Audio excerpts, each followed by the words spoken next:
hombre que vive en el asentamiento La Amistad de Mariano Roque Alonso intentó cruzar un puente desbordado sobre el arroyo Itaú y fue arrastrado por la corriente. Hasta el momento continúa desaparecido. Este es el puente que cruza sobre el arroyo Itaú en el asentamiento Amistad de Mariano Roque Alonso. A las 17:45 horas aproximadamente de este domingo y tras una fuerte llovizna, Pablo Agüero intentó cruzarlo, pero el raudal lo arrastró rápidamente.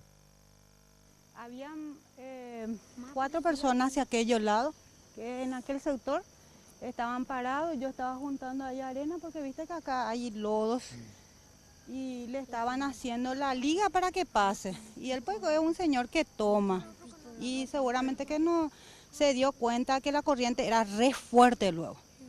Hasta que acá las criaturas y eso dijeron, va a pasar, y él pasó. O sea que cuando se bajó, tengo entendido que ya le hizo correr la corriente.